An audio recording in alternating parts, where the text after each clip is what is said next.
doesn't need any introduction, but still. So some are new devotees here. So Gaurang Darshan Prabhu, the disciple of His Holiness Radhanath Swami Maharaj, and Prabhuji is an educator, author of over 30 books, and Prabhuji is a dean of Bhakti Vedanta Vidyapeeth at ISKCON Govardhan Eco Village, which is in Maharashtra. Prabhuji regularly conducts online and residential spiritual courses for children, teens, and adults, and has delivered over 7,000 hours of spiritual discourses in different forms, including ashram, school, colleges, corporate events, and platforms like TEDx, Rotary Club, DRDO, etc. He is a member of ISKCON Board of Examination and also GEV Administrative Council, and Prabhuji oversees the temple worship in Vrindavan Forest at GEV. So Prabhuji has accepted our invitation. We are very fortunate for that. So we would like to welcome Prabhuji by chanting one time Hare Krishna Mahamantra. Hare Krishna, Krishna Krishna, Hare Hare, Hare Rama, Rama Rama, Hare Hare. Welcome, Prabhuji. Thank you very, very much for accepting our invitation, Prabhu. Hare Krishna. Thank you so much. So can you just give me a little background about the devotees here, the batch, Bhakti Sastri batch?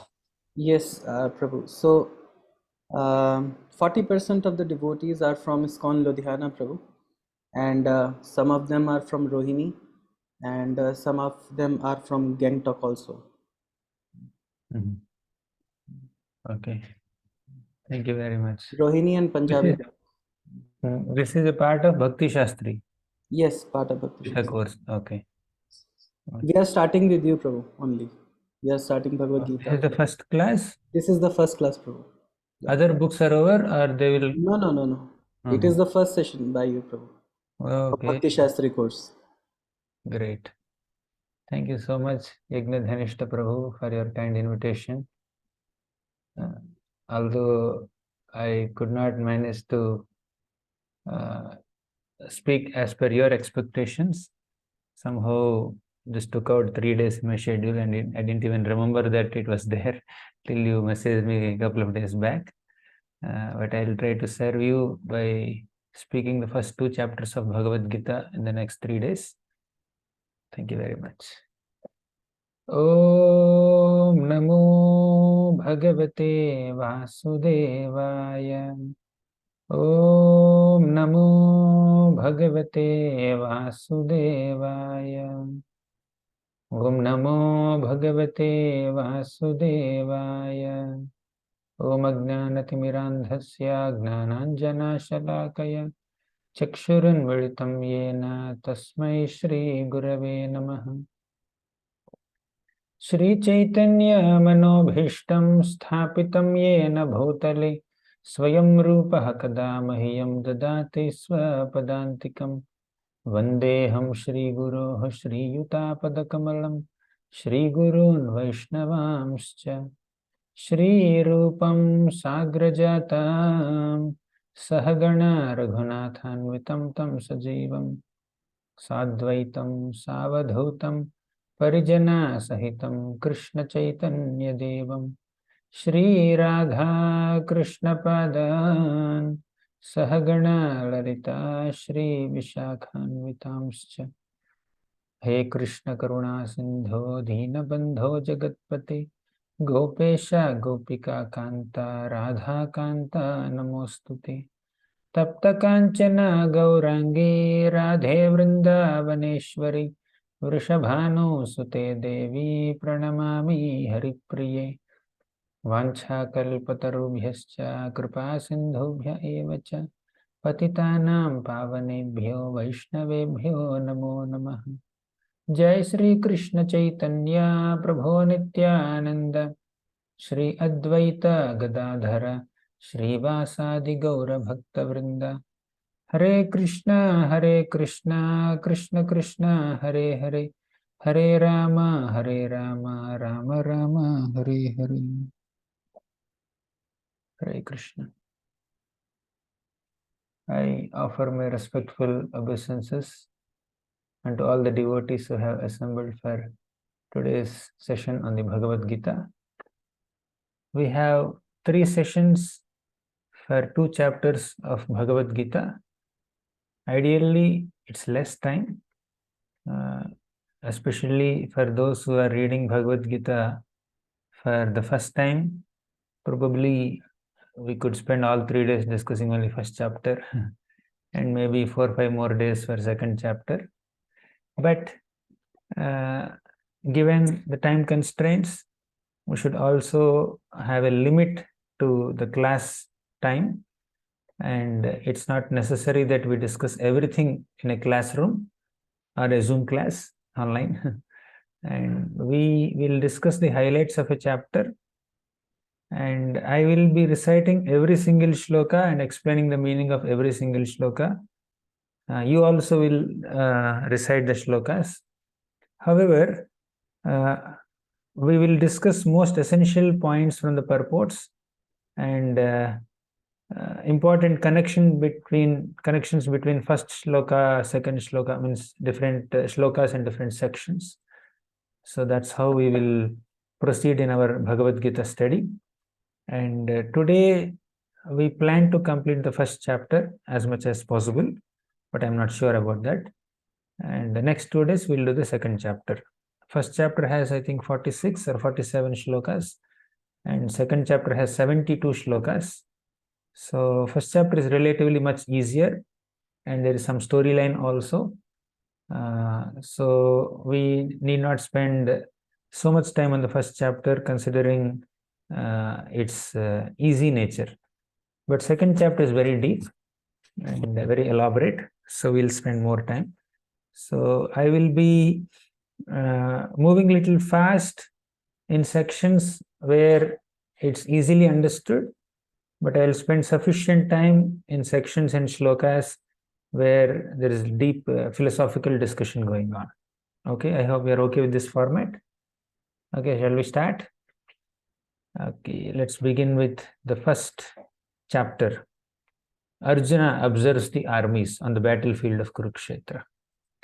The speciality of Bhagavad Gita is that it is directly spoken by Krishna.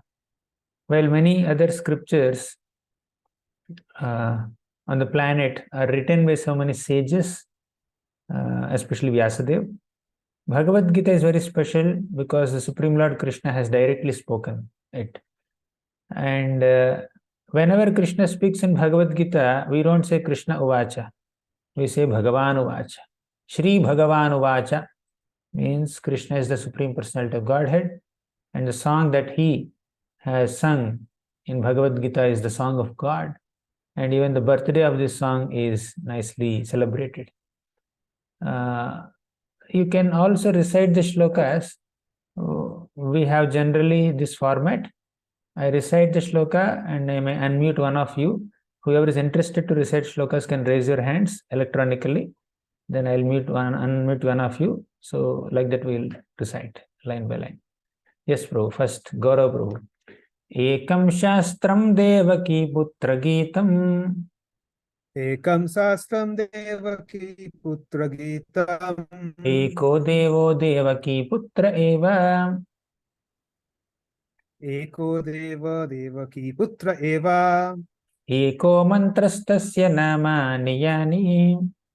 Eko Mantrastasya Namani Yani. Karmapyekam Tasya Devasya Seva. Karmapi Ekam Tasya Devasya Seva. Ekam Shastram Devaki Putra Geetam. One Shastra. Let there be only one scripture, that is the Gita spoken by Devaki Putra Krishna.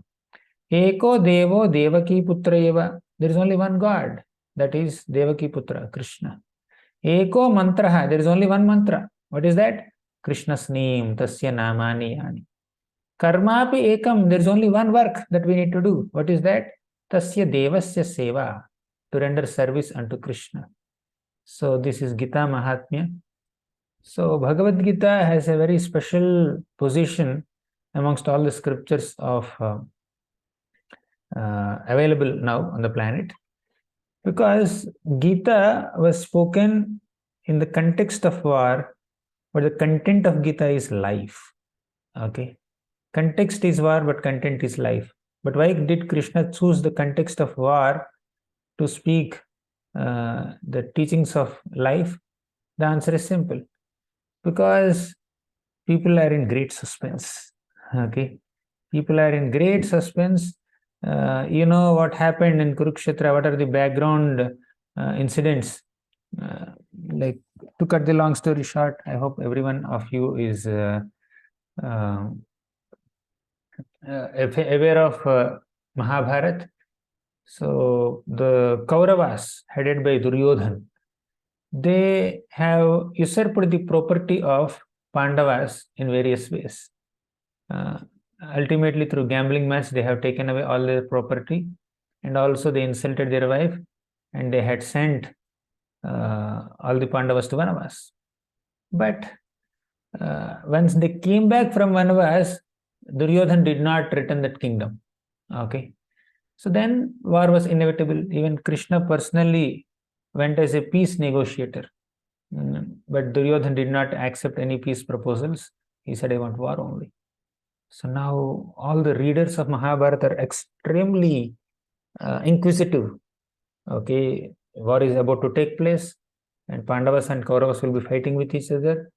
So who will win? So when people are in great curiosity and inquisitiveness, Vyasdev has put Bhagavad Gita there. Okay, so that Bhagavad Gita gets the center stage and prime time and great attention of the reader. So that's why Krishna has spoken this in the context of war. And Gita presents 5 universally relevant topics. Jiva, who am I? Ishvara, who is God? Prakriti, what is this world? Kala, what is time? Karma, what is action, what is reaction? And how to act without incurring reactions. So these are the 5 universally relevant topics of Bhagavad Gita. Gita is not meant for any sect or one group of people only. It's universally relevant. And Gita has 18 chapters. Out of 18 chapters, first 6 chapters talk about Karma Yoga. Okay, predominantly Karma Yoga. Actually speaking, Bhakti Yoga is there in every single chapter of Bhagavad Gita. But in the middle 6 chapters, 7 to 12 chapters, Bhakti Yoga is more prominently discussed. In first 6 chapters, Karma Yoga is more prominently discussed, and Bhakti is there, here and there. Then last 6 chapters, 13 to 18, Krishna talks mainly about Jnana Yoga. So Vishwanath Chakravarti Thakur, a great acharya in our line, so he comments on Bhagavad Gita and compares Bhagavad Gita with a jewel box. In this jewel box, the lower portion of the box is Karma Yoga, first 6 chapters. The upper portion of the box, the lid, is Jnana Yoga, last 6 chapters. But the diamond, the jewel within the box, is the middle 6 chapters, that is Bhakti Yoga. So Bhakti Yoga is the special diamond inside this jewel box of Bhagavad Gita. Because Bhakti Yoga is confidential, it's inserted between these two, Karma and Jnana Yogas. So Pandavas became fatherless when they were very young, and Kunti was widowed, and Kunti Devi took all the Pandavas to Hastinapur, and Duryodhan was always envying these 5 boys and wanted to eliminate them because they are competitors for his kingdom, for the throne. And he even tried to kill Bhima specifically by throwing him into water after feeding him poison, but Krishna protected him. And later, Duryodhan organized a gambling match in which he cheated the Pandavas and even insulted Draupadi by trying to disrobe her in public. And eventually, Pandavas went for Vanavas and they came back from Vanavas, and Krishna told, give their kingdom back, at least give them 5 villages. But Duryodhan said, forget 5 villages. I cannot give even that much land that is accommodated under the tip of a needle to the Pandavas.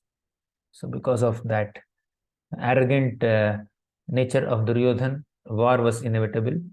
So, and in the beginning of that war, the most prominent and important warrior, Arjuna, he was bewildered.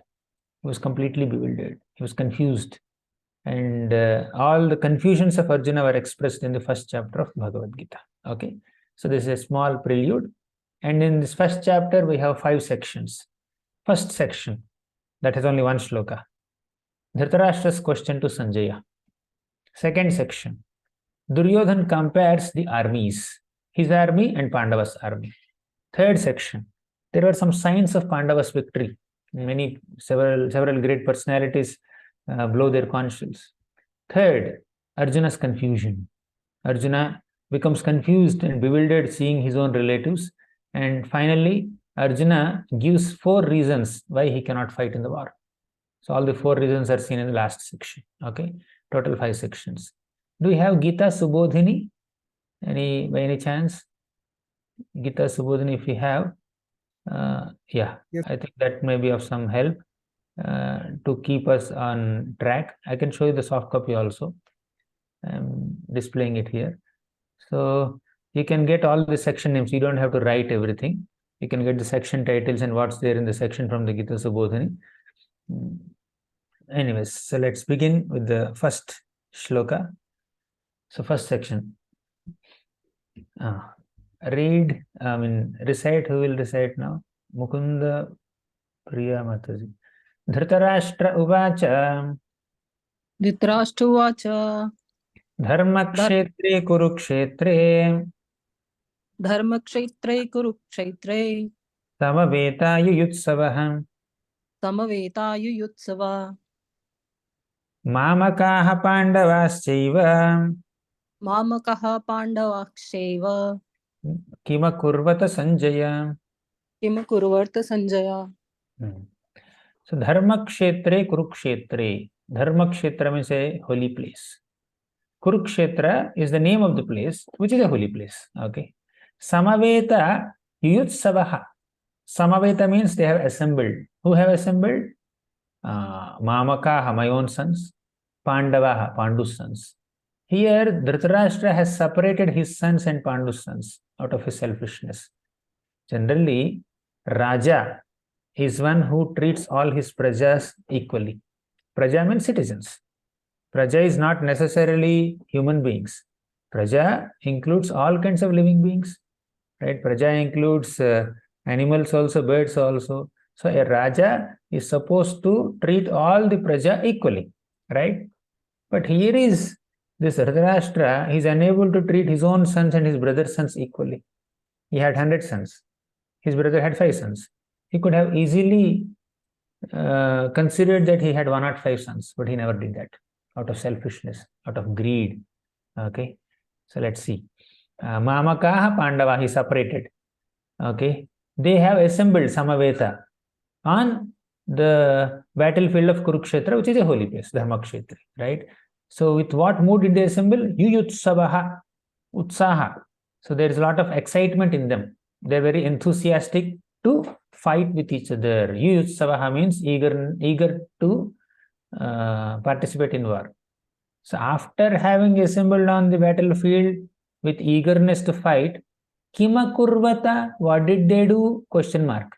Sanjaya, he's asking Sanjaya. Sanjaya was the assistant of Dhritarashtra. He had a special power to envision what's happening on the battlefield while sitting in the palace. Okay, Kima Kurvata. Now Dhritarashtra's question seems illogical. There's no logic here. He himself is saying that Pandavas and Kauravas came on the battlefield to fight with each other. And he's asking, what did they do? For example, you sit in the prasadam hall and they give you a plate and they put rice, dal, chapati, sabji, sweet, pickle, papad. Okay. What did you do? What will you do? You will eat, right? You will eat prasad. But he's asking, after entering the prasadam hall, after sitting in front of the plate, and after all the items are served on the plate, what did the person do? He will eat, obvious. But Dhritarashtra is asking, what did he do? So it seems it's a redundant question, unnecessary question. But please understand, Dhritarashtra did not ask an unnecessary question. There were reasons why he asked this question. Let's see the reason. Number 1, Dhritarashtra was greedy. He was very greedy for the kingdom of Hastinapur. He wanted to sit on the throne and after him he wanted his son to sit on the throne. Okay, therefore he is asking what did they do? Okay, because he has greed for kingdom. He's too interested in the kingdom. Secondly, he was doubtful. What was the doubt in his mind? He was doubtful whether his sons will win the war or not. Okay, so his sons were unrighteous, they're adharmic. How can they win in the war? So he was doubtful about the victory of his sons. Third, he was fearful. Fearful of what? He was fearful that his own sons might compromise in the war. Because Dharma Kshetre, Kurukshetre. Kurukshetra is a holy place, and because of the influence of this holy place, his sons might compromise in the war. Therefore, Dhritarashtra was asking this question: my sons should not compromise. Okay. Then what is the fourth reason why he asked this question? He was hopeful. What is this hope? He was hopeful that Pandavas will compromise in the war. Because of the influence of this holy place, Kurukshetra, let Pandavas become detached. Let Pandavas say, oh, I don't want this kingdom anymore, so let them only take. Okay, he was hoping that. So these are the four reasons why Dhritarashtra asked this question, which is apparently not necessary. You see, Dhritarashtra did not consider his brothers as his sons. He could have said 100 plus 5, I have 105 sons. Okay, he never said that. On the other hand, Kunti Mata, she had 3 sons. Who were they? Yudhishthir, Bhima and Arjuna. And her co-wife Madri had 2 sons, Nakul and Sahadev. But after Madri died, Kunti Mata always said that I have 5 sons. She did not say, I have 3 sons and my co-wife have 2 sons. Okay, I'm just taking care of them. These are Madri sons. She never said like that.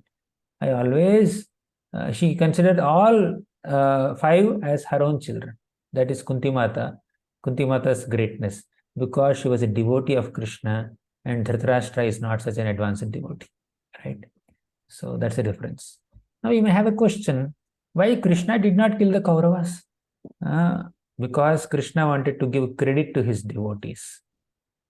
Krishna did not kill the Kauravas personally because he wanted to give credit to his own devotees, that let Arjuna become the hero of the battlefield of Kurukshetra. Let him kill all the sons of Dhritarashtra. Bhima. Let Bhima kill all the sons of Dhritarashtra. Let Arjuna kill most popular warriors like Bhishma, Drona, Karna, then Jayadratha, etc. So the Lord takes more pleasure in glorifying his devotees. Sometimes when the child does something great, then parents become happy, right? Similarly, when a devotee does something great, Krishna becomes happy. Okay. Therefore, Krishna just acted as a chariot driver. Although Krishna has killed so many demons like Putana, Shakatasur, Aghasur, Vatsasur, Vyomasur, Trinavarta, so many demons he has killed, but he did not kill anyone in Kurukshetra war. Why? Because he wanted to give that credit to his devotees. Krishna has killed 23 Akshohinis of armies of Jarasandha 17 times, but he did not kill Jarasandha because he wanted to give the credit of killing Jarasandha to Bhima. Fine. So this is how Krishna takes pleasure in glorifying his devotees. He is called Prabhave Sarvasatvatam. He expands the influence of his devotees. Okay.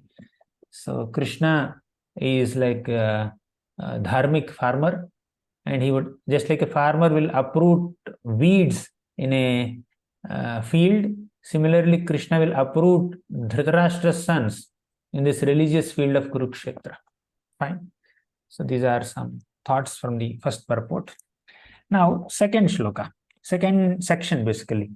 Duryodhan goes to Dronacharya and starts speaking about the armies. Okay. Kanchana Mataji. Sanjaya Uvacha.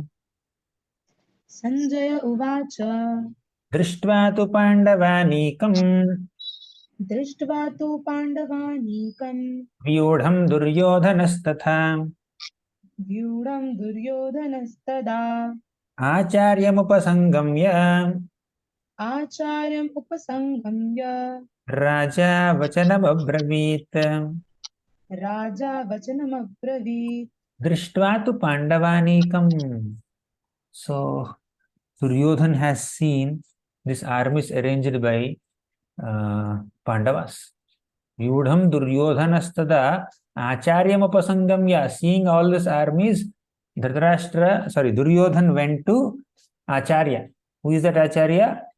That Acharya is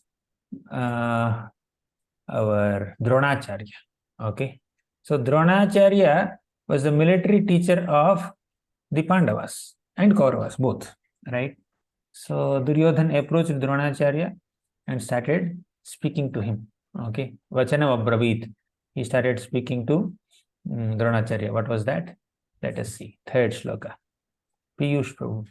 Pashyaitam Panduputranam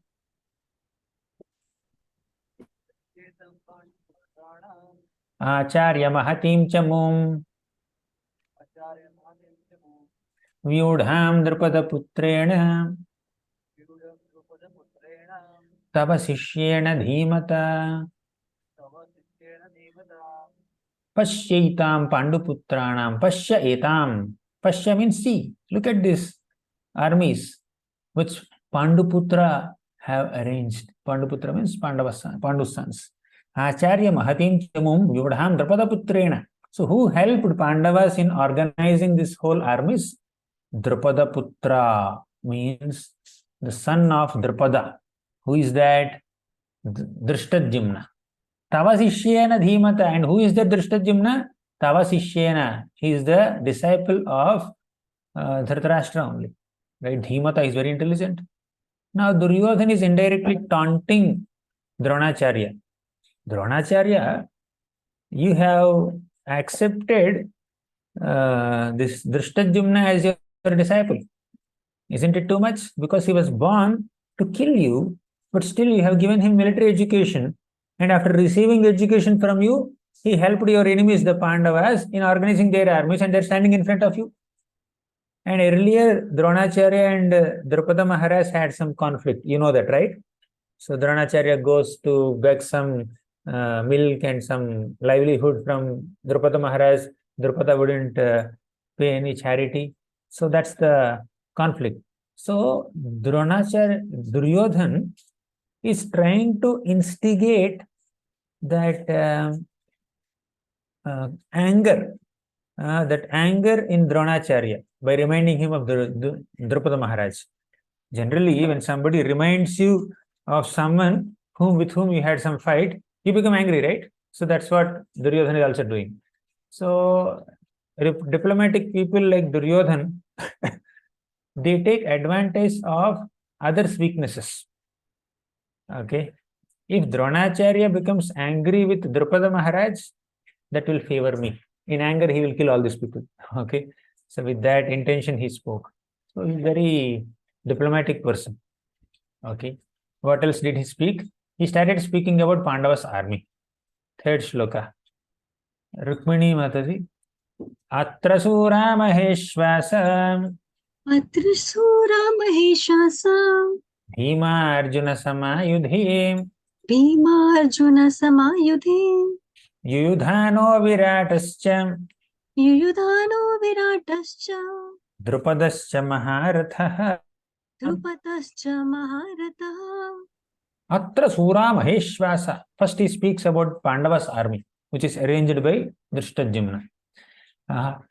In this army, Atra means in this army, Sura Maheshwasa, there are so many great warriors.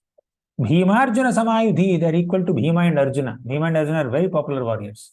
Yudhana, Virata, Drupadascha Maharatha. He's just giving the names. These are just names. Yudhana, Virata, Drupada and all. Who else is there? Pavan Prabhu. Drishtaketusche दृष्टातकेतश्चित्तकितरां Kashi Rajascha Viryavan काशीराजश्च वीर्यवान् Purujit Kunti Bhojascha Purujit कुन्तीभोजश्च Shaivyascha Narapungavaha. दैव्यश्च नरपुङ्गव. Okay, Rishabh Mitra Prabhu. युधामन्युश्च विक्रान्त विक्रान्त उत्तमौजाश्च वीर्यवान् तमोजाश्च वीर्यवान् सौभद्रो द्रौपदेयाश्च सौभद्रे द्रौपदेयाश्च सर्व एव महारथाः. एव महारथा Okay, Drishtaketu, Chekitana, Kashi Raja, they're all Viryavan, they're all very powerful warriors. Purujit, Kunti Bhoja, Shaibhya, Narapungava means they are kings. So all these people were there in Pandava's army. Then Yudhamanyu, Vikranta, Uttamaujas, Viryavan, again they are also very powerful people. Sobhadra, Sobhadra means Subhadra's son, Abhimanyu. Draupadeyascha, Draupadi's sons were also there. She had 5 sons. Sarva Eva Maharathaha, they're all Maharathis. Okay. So it is a brief outline of Pandava's army. So basically, Duryodhan was not expecting that Pandavas will be able to gather so much army. Internally, he was feeling very fearful looking at Pandava's army. But he was very political, right? Therefore, he was just hiding his fears. Basically, Pandavas were in Vanavas last 13 years, 12 years Vanavas and 1 year Ajnatavas. So although they were in Pandava, they were not in ruling position, still so many kings came to support them. It's very surprising, right? How could people who are not at all in touch with the kingdom be supported by so many kings? Right? For 13 years they were in forests only. Okay. So he was very surprised and he was a little fearful also. Okay. So let's see what else he says. So Duryodhan, after speaking about the armies of Pandavas, he also started speaking about his own armies. Right? My army is no less. My army also has so many powerful warriors. He says, Jayadvaita Prabhu, Asmakam tu visishtaye अस्माकं तु विशिष्टाये अन्निबोधद्विजोत्तम तान्निबोध द्विजोत्तमः नायका मम सैन्यस्य नायका मम सैन्यस्य अन्यार्थं तान् ब्रवीमि ते. सम्यार्थं तान् ब्रवीमि ते हर्षिता माताजी, भवान् भीष्मश्च कर्णश्च भवान् भीष्मश्च कर्णश्च कृपश्च समितिञ्जयः कृपश्च समितिञ्जयाः अश्वत्थामा विकर्णश्च अश्वत्थामविकर्णश्च सौमदत्तिस्तथैव च. सौमदत्तिस्तथैव च. अस्माकं तु विशिष्टाये तान्निभोज द्विजोत्तम. Dvijottama means best of all Brahmanas. So please understand, our army is no less. Asmakam tu, our army is also Visishtaye. It's very good. Nayaka Mamasangyascha Samnyartam Tan Brahmimiti. Now I am going to describe to you the Nayakas, the leaders of my armies, right? The captains of my armies. Who are they? They are great personalities. See this. Bhavan, my army has you. Bhava means aap, you. Who is that you here? Dhritarashtra, Dronacharya. So you are there in my army. Bhishma is also there. No, Bhishma is a better warrior than Dronacharya, definitely. Bhishma is very elderly and he is actually the chief of all the army of Duryodhan, right? But still, Duryodhan took the name of Dronacharya first and gave second seat to Bhishma. The reason is simple. Because Dronacharya was a Brahmana and Bhishma was a Kshatriya. So Brahmanas should be given first respect. Then Kshatriyas can be given second respect.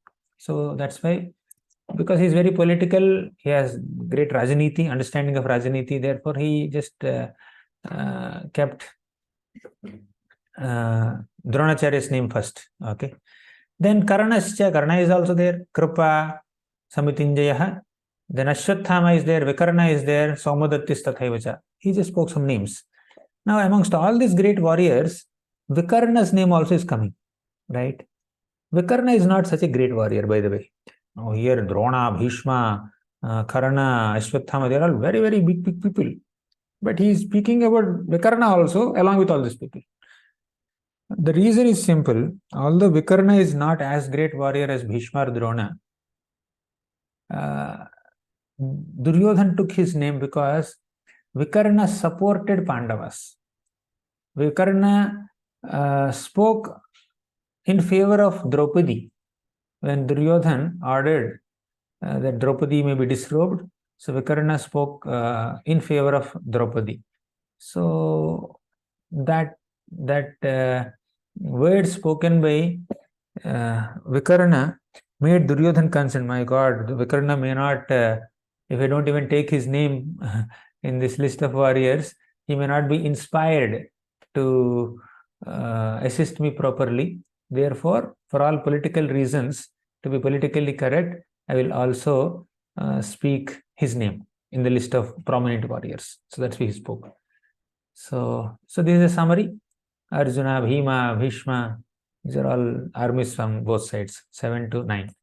So now there is 9th shloka. Who will recite? Shruti Priya Mataji.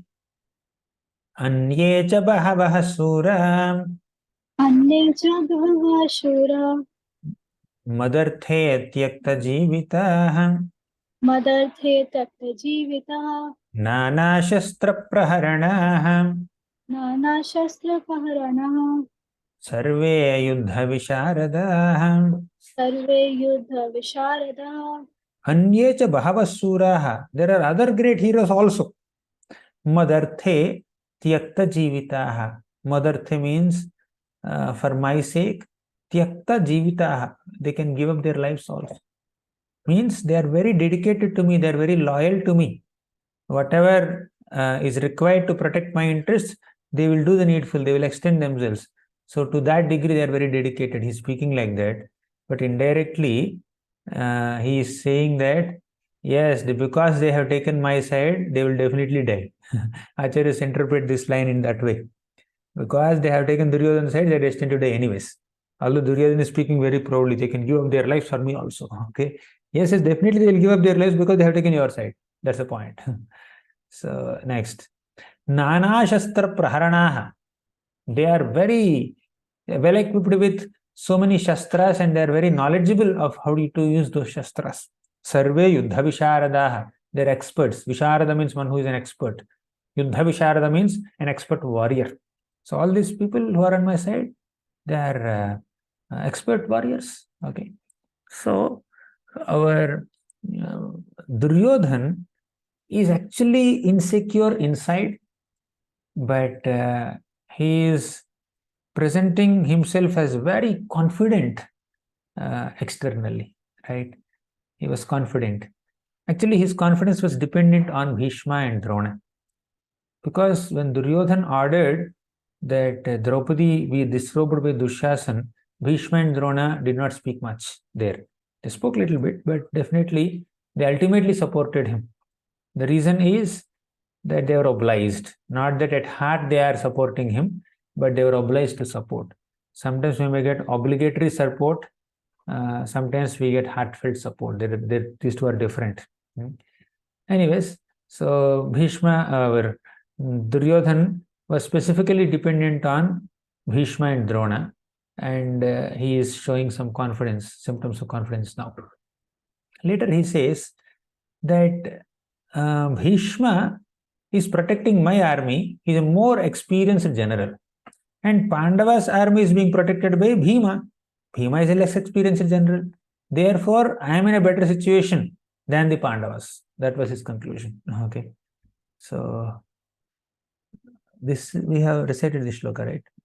Now, 10th. So far he spoke about Pandava's armies and later his armies. Now he is making a comparison between these two armies. So let us see the comparison. Who will recite now? Sumitra Mataji. Aparyaptam tadasmakam अपर्याप्तमदस्माकं balam bhishma bhirakshitam बलं भीष्माभिरक्षितं paryaptam tvidametesham पर्याप्तं तु मे देशा balam bhima bhirakshitam बलं भीमाभिरक्षितं aparyaptam tadasmakam. Aparyaptam means insufficient. Okay. Tadasmakam balam bhishmabhirakshitam. Aparyaptam can also mean that unlimited, okay, immeasurable. Aparyaptam can also mean insufficient. Okay, two meanings are there. Okay, paryapte means it's sufficient, enough. बस हो गया. That is paryapta. Aparyapta means insufficient, it's not sufficient. Okay, or aparyaptam can also mean it's beyond my capacity to calculate. Means it is immeasurable. Fine. So he is speaking that aparyaptam tadasmakam balam bhishmabhirakshitam. My army, which is headed by Bhishma, which is protected by Bhishma, is aparyaptam, is immeasurable. I have unlimited armies. Abhirakshitam, it's protected by Bhishma. Paryaptam tu idam etesham balam bhimabhirakshitam. But Pandava's army is paryaptam, means very limited army. And on top of it, bhimabhirakshitam, it's being protected by Bhima, who is not that experienced like Bhishma. Definitely Bhishma is better than Bhima. But the biggest advantage of Pandavas is Bhima is on the side of Dharma, Bhishma is on the side of Adharma. And Krishna purposely kept Bhishma on the other side, mainly because Bhishma, although he is a pure devotee, great Mahajan, still he was kept on the other side of the battle because Krishna wanted to give a very, very important message to all of us, to the entire humanity. What was that message? However powerful you are, however influential you may be, however great you may be, if you take the side of Adharma, you have to be defeated. So Krishna wanted to give this message. So just like a drama director gives different roles to different artists, and through that play, through that drama, through the artists, he will give different messages to the audience.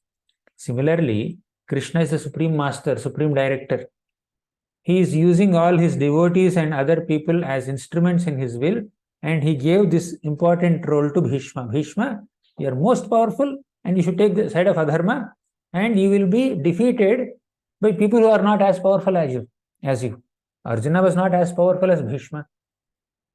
Bhima was not as powerful as Bhishma. In fact, Bhishma is more powerful than anyone in the entire battlefield there. But despite of Bhishma's presence, Duryodhan was defeated and Bhishma died. Okay. So Bhishma died means he voluntarily gave up his body. Actually, he has Ichha Mrityu, he will never die. That was another issue, another confidence of Duryodhan. Okay. Anyways, so Duryodhan is saying that my army is aparyaptam, unlimited, and their army is paryaptam, that is limited. But other meanings are aparyaptam means insufficient, paryaptam means sufficient. Okay. Next shloka. Any new members? Maybe if all the devotees recite at least one shloka each, that would be nice. Dayan Vitamatazi. Ayaneshu cha sarveshu Ayaneshu cha sarveshu yatha bhagam avasthitaha yatha bhagam avasthitaah bhishmameva bhirakshantu bhishmam eva bhirakshantu bhavantah sarva eva hi. bhavantah sarva eva hi. Ayanechu cha sarveshu yatha bhagam avasthitaha. Now, Bhishma is the most experienced general and he is the protector of our army. But Bhishma may be very busy confronting with other soldiers, right, in the fight. So, all of you people must stand at your strategic positions, right? Yatha bhagam avasthitaha. You stand at your strategic positions, and Bhishma meva abhirakshantu. You should protect Bhishma. He is our protector. He's a protector of our army, but you should protect him also because the enemy may come from other sides and then attack him. Right? Bhavantah sarva eva hi. All of you must protect Bhishma from all sides. Okay? Because he's again using some diplomacy. He was thinking that I'm glorifying Bhishma so much and I'm saying that he's protecting the entire army. So other people may think that they're less important. So that to give them also importance, Duryodhan is saying, yeah, he is protector of our army, but you should protect him also. Because he may be little over-engaged in his battle, and he may not um, be attentive, and enemy can attack from other side, so you should protect him. Okay, so with this, Duryodhan completed his talk in front of Dronacharya. Now, third section. It has around 8 slokas, 12 to 19. So this third section involves a description of blowing of conch shells. Very small and very simple section. It just gives the names of conch shells. Yes, Yagna Dhanishta Prabhu. Tasya sanjanayam harsham तस्य सञ्जनयन् हर्षं Guruvruddha pitamahah गुरुवृद्धः पितामहः Simhanadam vinadyochaihi सिंहनादं विनादोच्चैः Shankham dadmau pratapavan. शङ्खं दद्मौ प्रतापवान् Tasya sanjanayan harsham. Now, whatever Duryodhan spoke, Bhishma heard, and all others also heard. So, to encourage his grandson, Bhishma started blowing his conch shell. Kuruvruddha pitamaha. Pitamaha Bhishma. He is Kuruvruddha, very elderly in this Kuru dynasty. Tasya sanjanayan harsham, to cause some happiness and to give some encouragement to Duryodhan. What did he do? Simhanadam vinadyochaihi. Shankhau dadmau. He took up his conch shell and started blowing it like a lion. Okay. Pratapavan. He is extremely powerful. Okay. Next. Jonika Mataji. Tatah shankhascha bhairyascha तथा शङ्काश्च भैर्यश्च Pranavanaka gomukha पनावनक गोमुखः Sahasaivaabhyahanyantya सहस्वेभान्तं Sasabdah tumulo bhavat सशब्दः तुमलो भवत्. Tatah shankhascha bhairyascha. At the time when Bhishma blew his conch shell, which is kind of marking the beginning of war, others also started blowing their conch shells. Basically, before Aarti, you blow conch shell, right? So Aarti means, when you are blowing conch shell means you are beginning to perform Aarti, isn't it? So Bhishma blew his conch shell. He is beginning to perform his worship of Lord Krishna. Krishna, even though I am sitting on the side of Duryodhan, I am just worshipping you from here. Okay. Sometimes we may worship the Lord in very unusual circumstances, unconventional circumstances also. Okay. So, Tataha Shankhascha Bhairyascha Panavanaka Gomukhaha. So, all kinds of musical instruments started blowing, Shankhas and Bhairis and all that, and they are beating drums. That marks the beginning of the war. Sahasaiva Bhyahanyanta Sashabdaha Tumulo Bhavat. So, all these musical instruments sounded together and the sound was tumultuous. Okay. So, this is the gist of 12 and 13 slokas. Now, 14th sloka. Krishna is making his entry. Till now, Krishna doesn't come in the picture. Now, Krishna and Arjuna came, made their entrance. Yes, Prabhu. Gaurav Prabhu. Tatah shvetair hayair yukte तथा श्वेतैर्हयैः mahati syandane sthito महति सन्दने स्थितो madhavah pandavaschaiva माधवः पाण्डवश्चैव divyau shankhau pradadmathuh. दिव्यौ शङ्खौ प्रदध्मतौ. Tatah svetair hayair yukti. At that time, Krishna and Arjuna came there. They had Shveta Haya. Haya means horse, Shveta means white. So their chariot was driven by white horses. Mahati Syandane Sthito. Syandana means chariot. They were seated on a very great chariot, very beautiful chariot. Who were they? Madhava, Krishna, Pandava. Pandava here refers to Arjuna. Anybody can be called Pandava out of 5 of them. So both of them, Divyo Shankho Pradadmatuhu, they blew their Divya Shankha. This is divine conch shell. When people on the side of Duryodhan were blowing their conch shells, they were not described as Divya Shankha. But Krishna's conch shell is described as Divya Shankha. Divya means divine, transcendental conch shells. Okay. So the Lord is always divine, whether he's on the battlefield or in Vrindavan stealing butter. Okay. And Prabhupada writes in the purport that Krishna is Bhaktavatsala. Bhaktavatsala means one who is very affectionate towards his devotees. Out of his great affection, Krishna played the role of a chariot driver of Arjuna. Just like a father may become a horse or a driver for the child, right? He may keep the child on his back and then he may just walk like a horse and the child is smiling and happy. So this is love, right? So this is love. Similarly, the Supreme Lord Krishna is Supreme Father and he loves his devotees and he is doing this service. Okay. Next. Just small. Can I please ask? Questions you want to take in the middle? I think we'll do it at the end, Prabhu, so that the flow is clear. Huh? Okay. Yes, Kanchana Varnamataji. Panchajanyam Hrishikesho पाञ्चजन्यं ऋषिकेशो Devadattam Dhananjayah देवदत्तं Dhananjay Paundram Dadbhau Mahashankham पौण्ड्रं दद्मौ महाशङ्खं Bhimakarma Vrkodaraha. भीमकर्मा विगोदरः. Thank you. Next, Pavan Prabhu. Ananta Vijayam Raja Anant Vijayam Raja Kunti Putro Yudhishthirah Kunti पुत्रो Yudhishthir Nakulaha Sahadevascha Nakula सहदेवश्च Sughoshamani Pushpakau. सुघोष मणिपुष्पकौ. These two shlokas just give the names of the conch shells that they blew. Panchajanyam Hrishikeshu. Krishna blew his conch shell and its name is Panchajanya. Devadattam Dhananjaya. Dhananjaya means Arjuna blew his conch shell called Devadatta. Poundram Dadbhau Mahashankam Bhimakarma Vrkodaraha.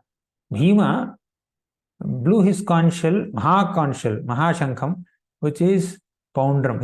Its name is Poundram.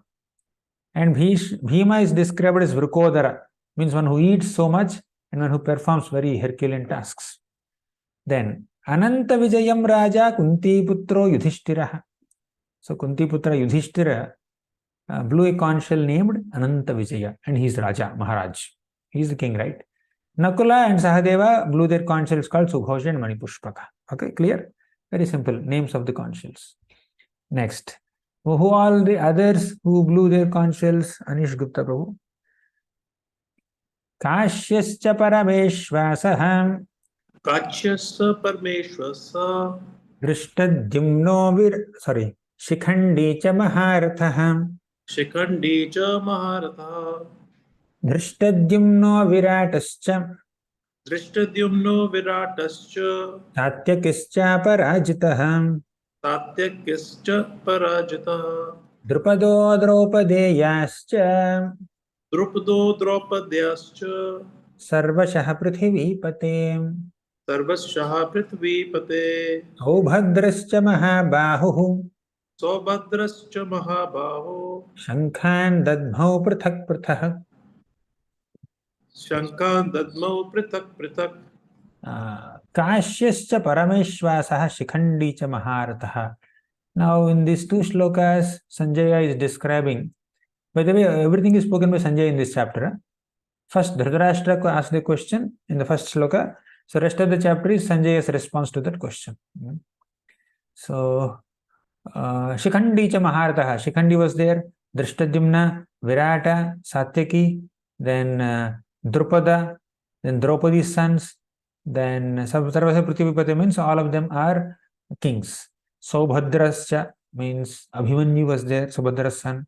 Mahabahu means he has great arms. Shankham Dadmo Prathak Prathak. All these personalities blew their conch shells. Simple. Next. 19th shloka. Anurag Verma Prabhu. Saghosho Dharta Rashtranam सघोषोधार्तराष्ट्राणां Hridayani Vyadarayat हृदयानि वदारत् Nabhascha Prithivim Chaiva नभश्च पृथिवीं चैव Tumulo Bhyanunadayan तुमूलो भयनादयम्. Saghosho Dharta Rashtranam.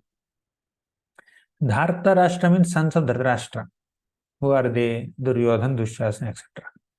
Hridayani Vyadaryat, as soon as they have heard the conchals of Krishna, Arjuna and Pandavas, Hridayani Vyadaryat, their hearts became very fearful. Nabhascha Prithivim Chaiva Tumulo Bhyanunadayan. And the sound of all these conchals is resounding. And Nabhascha Prithivim, Nabha means sky, Prithivim means earth. Earth and sky are reverberating with the sound of these conchals, and the Kurus' hearts were shattered by that sound. But when Kurus were blowing their conchals, Pandavas' hearts were not shattered. But Pandavas, when they blew their conch shell, Kurus' hearts were shattered. That's a difference between followers of Dharma and Adharma. Okay. So that completes the next section. Prabhupada writes in this beautiful purport, one who takes shelter of the Supreme Lord has nothing to fear, even in the midst of great calamity. Okay. Next, fourth section. Arjuna observes the armies. This also is very small. The last section is very elaborate. So, 20th sloka. Who will recite any new names? Or we can repeat also, not a problem. Vivek Prabhu.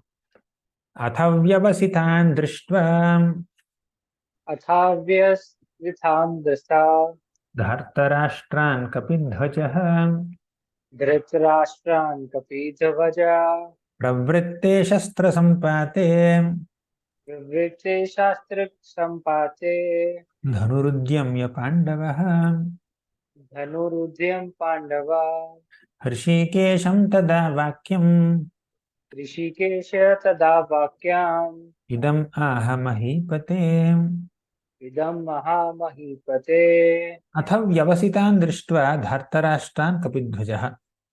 Now Arjuna saw this whole arrangement of both the armies. Whose arrangement? Dhartarashtran. Specifically, he has seen the warriors on the opposite side, sitting on the chariot, standing on the chariot. Kapidhvajah means our Arjuna's chariot has a flag. And on that flag, what was there? Kapi, a symbol of Hanuman was there. So Hanumanji is such a powerful warrior and a pure devotee that Hanumanji did the needful to make Lord Ramachandra victorious. Because of Hanuman's personal presence in the battle of Lanka, Ram became victorious. Now that Hanuman is also present in the battlefield of Kurukshetra, so Arjuna will definitely become victorious. Plus, Ram and Krishna are not different. Okay, in Lanka where Ram was there, and in Kurukshetra where Krishna was there. Of course, the difference is that Krishna doesn't fight, Ram fought. Krishna is not picking up a weapon, Ram had weapons. He was personally fighting. But anyways, even if Krishna doesn't fight, his personal presence in the battlefield brings a great fortune to all the Pandavas, right? So our Arjuna had the double advantage of having Ram and Hanuman together with him. Okay, so that made his victory guaranteed. Okay, one more important point, not there in Bhagavad Gita or purports, but I'm just adding some more. Our Hanumanji was such a powerful warrior. He could jump across the Lanka ocean within no time. He could burn the whole Lanka. He did so many things to get victory to Ram. He fought with so many Rakshasas. He killed them effortlessly. And when Ram and Lakshman fainted, Hanumanji went all the way to Himalayas and brought Sanjeevani mountain to save them. In this way, we see that Hanumanji is extremely powerful. But Hanumanji was not given great role in the battle of Kurukshetra. Okay. So if Hanumanji was given charge, Kurukshetra battle could have been finished in 18 minutes only, not 18 days. He could have made chutney out of Duryodhan, Dushasan. He will just take all these people in his hands, and then he will just do like this. Done. War is over. He can even expand his size also. He can just walk in the battlefield by expanding his size. Done. Matter closed. But still, our Hanumanji was not given a great role in battlefield of Kurukshetra. What was the role that was given to him? he was asked to sit on the flag of Arjuna and just bless him. And he was also asked to roar along with Bhima whenever he roars. So for someone who is a great warrior, celebrated warrior, accomplished warrior, the only role given to him is you just roar, huh? Sit there and roar. It's a little too much, right? So the Lord may give us prominence in some episodes, and the Lord may want us to take a back seat in some episodes. So basically, a devotee is not interested to be in limelight. A devotee is interested to serve the Lord according to the Lord's desire. We see Bhishma is a pure devotee. He is serving Krishna by sitting on the side of Arjuna. And Hanumanji was a pure devotee. He was also there in the battle. Bhishma was on the side of Duryodhana. So Hanumanji was a pure devotee. And he was not fighting. He was just keeping quiet there on the chariot of Arjuna. And Krishna himself was not doing much. Of course, he's orchestrating the entire Kurukshetra war, but he's not fighting with his weapons. So Krishna is taking a low profile as a driver. Hanumanji is taking a low profile by sitting on the chariot, on the flag. And Bhishma, another pure devotee, he is taking the side of Adharma. See, Kurukshetra war is such an unusual war. So Krishna wanted to make Arjuna the hero, Bhima the hero. Therefore, he himself took a low profile and he made other devotees also take low profile. So that is the speciality of Krishna. And we cannot expect to be in limelight. We cannot expect to be everything going according to our own expectations in life. Krishna has his own plans and we need to be malleable to the will of Krishna. Pravritte shastra sampade dhanurjamya pandavaha rishikesam tada vakyam idam maha mahipati. So Arjuna took up his bow, he took up his arrows, and he was about to shoot his arrows, but he spoke to Krishna. Instead of shooting arrows, he was speaking to Krishna. What was that speech? That will start from the next shloka. Now, let us see the next shloka, 21st shloka. Okay, this I already mentioned.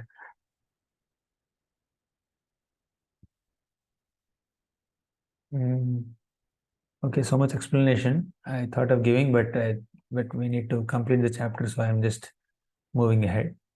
21st shloka. Vidyavati Mataji. Arjuna uvacha. Arjuna uvacha. Senayorbhayormadhye. Senayorabhayormadhye. Ratham sthapayamechyuta. Ratham sthapayamechyuta. Yavadeta niriksheham. Yavadetana niriksheham. Yodhukaman avasthitan. Yodhakamam avasthitan. Airmaya sahayodhavyam. Kairmaya sahayodhavyam. Asmin ranasamudyame. Asmin ranasamudyame. Senayor ubhayor madhye ratham sthapayame achyuta. Oh, Achyuta. Krishna is called Achyuta here. Why? Because he never fails in protecting his devotees. Right? Achyuta means one who never falls down. Infallible person. He never fails in protecting his devotees. Therefore, he is called Achyuta. So, our Arjuna told Achyuta, Senayor ubhayor madhye. Krishna, please take my chariot and place it between both the armies. Yavadeta niriksheham yodhukaman avasthitan. I would like to see who all have assembled here on the battlefield of Kurukshetra. Kairmaya sahayodhavyam asmin ranasamudyame. Who is so eager and enthusiastic to fight? Let me see. Now, Arjuna, did he not know? He knows who is there in the battlefield. But still he is saying that I want to see who all have assembled. He knows who have assembled. So this shows that Arjuna was not fully prepared to fight. Internally, Arjuna had some confusions, had some doubts. Should I fight or should I not fight? Is fighting right? It's my right to fight, but is it right to fight? So right means hak. Okay, I have the adhikar to fight.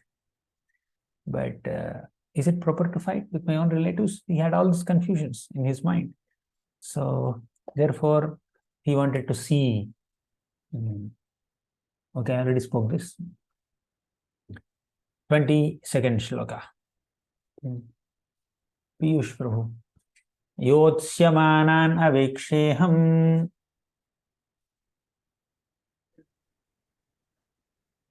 We can't hear you, Prabhu. Jonika Mataji. Yotsyamanaan aveksheham. योत्स्यमानामवेक्षेऽहम् Ya etetra samagataha. य एतेऽत्र समागतः Dhartarashtrasya durbuddher. धर्तराष्ट्रस्य दुर्बुद्धेर् Yuddhe priyachikirshavaha. युद्धे प्रियचिकीर्षवः. Arjuna is saying that Yotsyamanaan aveksheham. Yete atra samagataha. Samagataha means they have assembled. Atra means here in Kurukshetra battlefield. So Yotsamana with great eagerness to fight. So why there is eagerness to fight there? Because Dhartarashtrasya durbuddher, that ill-minded Dhartarashtra Duryodhan wanted this fight to happen, and all these kings wanted to support him. They wanted to please the evil-minded son of Dhartarashtra. Right? I want to see them first. What's happening? Who all have assembled? I want to see who are those people. Now Sanjay is continuing. Anurag Verma Prabhu. Evam mukto hrishikesho एवं युक्तो ऋषिकेशो gudakeshena bharata गुणाकेशेन Bharat senayorbhayor madhye सेनयोरुभयोर्मध्ये sthapayitva rathottamam. स्थाप्य रहोततम्. So in response to Arjuna's request, Hrishikesha means the Lord who controls everybody's senses. Now he's going to control Arjuna's senses and mind also very soon. Okay. So after hearing what Arjuna said, Arjuna is called Gudakesha here because he can control his sleep. Bharata, he is the descendant of Bharata dynasty. So basically when Arjuna spoke, Hrishikesha, what did he do? Senayor bhayor madhye sthapayitva rathottamam. He has placed the chariot between two armies. Okay. Because Krishna is acting as an obedient chariot driver. Okay. Now, Gudakesha means one who conquers sleep. So Arjuna conquered sleep. And Arjuna also conquered ignorance. He is a pure devotee and knowledgeable about everything. But at this moment, Arjuna is displaying some ignorance. Okay. But ultimately speaking, Arjuna can never be ignorant. Only by the will of Krishna, Arjuna is becoming confused now. By the will of Krishna, our Bhishma took the wrong side in the war. Similarly, by the will of Krishna, Arjuna expressed some doubts and confusions. Okay. So we should not underestimate Arjuna just because he's confused. Oh, Arjuna, doesn't he know this much also? I know very much. We should not think like that. Next, Rukmini Mataji. Bhishma Drona Pramukhatah. Bhishma Drona Paramukhatah Sarvesham cha mahikshitam. Sarvesham cha mahikshitam Uvacha Partha Pashyaitan. Uvacha Partha Pashyetan Samavetan Kuruniti. Samavetan Kuruniti. Our Arjuna saw Bhishma, Drona, Pramukhatah, many other chief members in the battlefield. Sarvesham cha mahikshitam. They are all great warriors, great kings. Uvacha Partha. Then when Arjuna was brought in front of these armies, our Krishna said, Pashyaitan, Samavetan, Kuruniti. Oh Arjuna, see, all these Kurus have assembled here on this battlefield. Just look at them. So Krishna started speaking like that. So now Krishna spoke these words for the first time in Bhagavad Gita, isn't it? The first words spoken by Krishna are, Arjuna, look at the armies. That's all he spoke. In the entire chapter, Krishna had only one line statement. Right? Arjuna, look at these armies. That's all. The entire chapter, Sanjaya speaks. Arjuna speaks a little bit, Dhritarashtra speaks a little bit, okay? But why Bhagavad Gita is called Bhagavad Gita? Why is it called Krishna's Gita, Krishna's song? Answer is simple. Say you conduct a program given by an esteemed speaker. Now that is speaker's program, speaker's speech. But still, is he the only person who speaks? No, right? There is somebody who introduces him. Oh, we call this so-and-so speaker. And there is someone who felicitates him, someone who makes announcements, someone who gives some instructions, guidelines and all. So like that, although the speaker may speak only for 45 minutes or 1 hour in the big program of 3-4 hours, still that is speaker's program. Similarly, there are so many shlokas, 700 shlokas in Bhagavad Gita.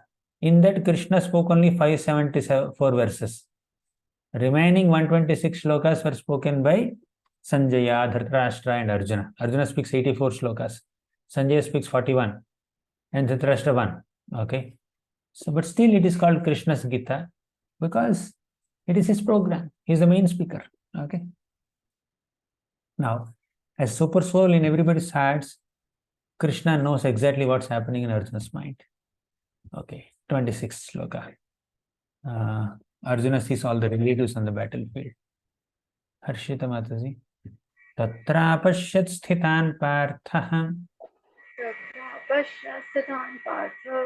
pitrunatha pitamahan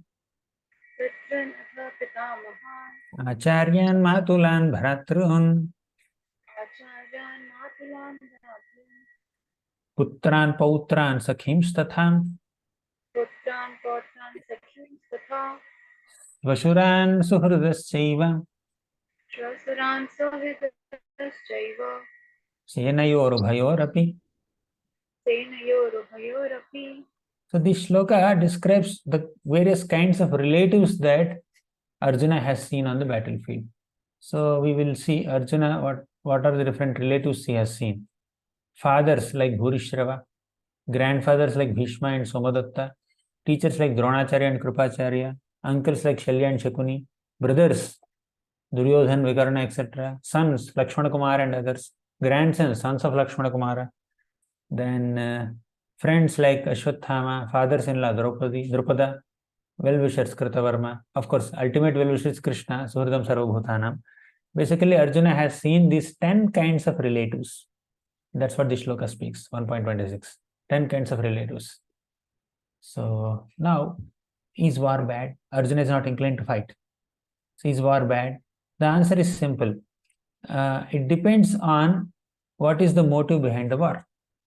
When a soldier kills some enemies at the border of the country, he is given Paramvir Chakra and then big Samman. But if the same soldier comes into the country and say he becomes angry and kills his neighbor, he'll be put in jail. Okay. So when we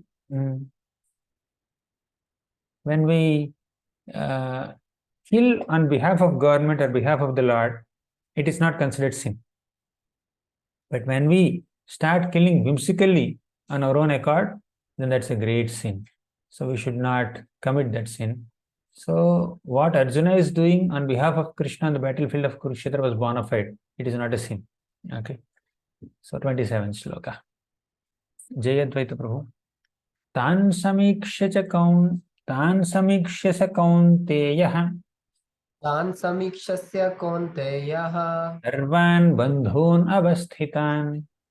Sarvan bandhun avasthitan. Kripaya paraya vishto. Kripaya paraya vishto. Vishidan idam abravit. Visidan idam abravit. Tan samiksha. Our Arjuna has seen. Samiksha means to carefully observe. Kaunteya, Arjuna, has carefully observed all the members on the battlefield. Sarvan bandhun avasthitan. Who is there on the battlefield? All bandhus, all relatives only are there. Kripaya paraya vishto. He became extremely overwhelmed with kripa. Kripa means mercy, compassion. Okay. Vishidan idam abravit. Vishidan means he became very sad. Idam abravit. He started speaking with kripa in his heart. Fine. Next. So symptoms in Arjuna were not due to weakness, but due to his soft-heartedness. It's a characteristic of a pure devotee. Now, Arjuna starts giving 4 reasons why he cannot fight. First reason is compassion only, as it is said now in the shloka. Second reason is no enjoyment even after winning this war. Third reason, he was fearful of sinful reactions. If I kill my relatives, I may become sinful. Fourth reason, if I kill so many people, the family traditions will be destroyed. That was another concern. So the rest of the chapter discusses only these 4 reasons. Let's see one by one. First, compassion. So how did Arjuna express his compassion? Read. Mandaleshwar Prabhu. Arjuna uvacha. Arjuna uvacha. Drishtvemam svajanam Krishna. Ishtevem sarvajanmam Krishnam. Yuyutsam samupasthitam. Yusam samapasthitam. Sidanti mama gatrani. Idante mama grantani. Mukham parihushyati. Mukham saparisate. Sumitra Mataji. Vepatuscha sharire me. Hare Krishna. Devatusve sarire me Roma harshascha jayate. Roma harshascha jayate Gandivam samsrate hastat. Andivam samsrate hastra Yakchaiva paridahyate. Krichve paridahate. So now you can see Subodhini. There is a summary table here. This is also, we have seen 26, 27. Pitrun Maha, Pitamaha, and all that. These are the reasons why Arjuna said, I cannot fight, in this chapter and in the next chapter. And Krishna addresses those reasons in these shlokas on the right column. You can see this table from Subodhini, Gita Subodhini. So now first reason is our Arjuna is confused. You see this table, all the 3 shlokas where Arjuna expresses his compassion are given here. Drishtvemam swajanam Krishna means, my dear Krishna, I have seen my relatives and friends. Yutsam samapasthitam, they are very eager to fight. Okay. So seeing them, 9 symptoms of compassion I am experiencing. What are they? Number 1, Sidanti mama gatrani, my limbs are quivering. Mukham cha parishishyati, my mouth is drying up. Vepatuscha sharire me, my body is trembling. Roma harshascha jayate, my hairs are standing on end. Not in ecstasy, by the way, but in anxiety. Gandivam samsrate hastat, Gandiva is falling down from my hand. Tyakchaiva paridahyate, my skin is burning. Nata shaknomi avasthatum, I am unable to stand here any longer. Brahmativa cha me manaha, I am forgetting myself and my mind is reeling. Nimittani cha pashyami viparitani cha Keshava. So I only see causes of misfortune and opposite results. So Keshava means one who killed Keshi demon. You know, in the 10th canto of Bhagavatam, the story comes. There is a demon named Keshi. He is in the form of a horse. So he comes and attacks Vrindavan, and Krishna puts his hand inside the mouth of that Keshi, and then Keshi dies. And within the mouth, Krishna's hand starts expanding and chokes him up completely. And it also becomes red hot, like iron, molten iron. So this is how Krishna killed Keshi demon. Now Arjuna's point is, Krishna, you have killed Keshi demon. You have not killed your own relatives, right? How can you expect me to kill relatives? When you are killing demons, how can I kill relatives? The point is, Arjuna is getting emotional, overly emotional. Krishna killed relatives also. Which is that relative? Kamsa. He killed his own maternal uncle, Kamsa. Okay. And Krishna killed demons also. Now, when your son, when your relative happens to be demoniac, if you're a Kshatriya, you can punish them also, not an issue. Okay. So that's what is the point of Krishna. But Arjuna had his own reasons. So that's the first reason. He became compassionate. Next, 28. Prabhupada writes in the purport, nice points. Someone can read these points instead of me reading. Yes, Mataji, Anandita Mataji. Krishna, Pranam Prabhuji. Excessive attachment for material things puts a man, okay, compassion for relatives and the resultant bodily symptoms.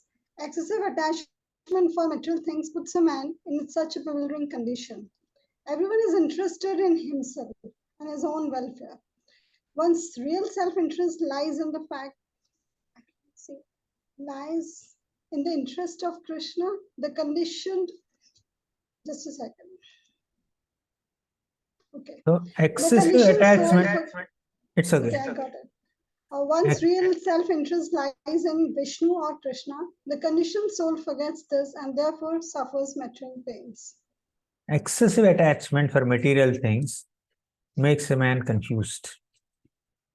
And everyone is interested about one's own welfare, but the real self-interest is to serve Krishna. That people forget. So, Arjuna is supposed to fight in this battle, but he's not fighting on his behalf. He's not supposed to fight on his behalf.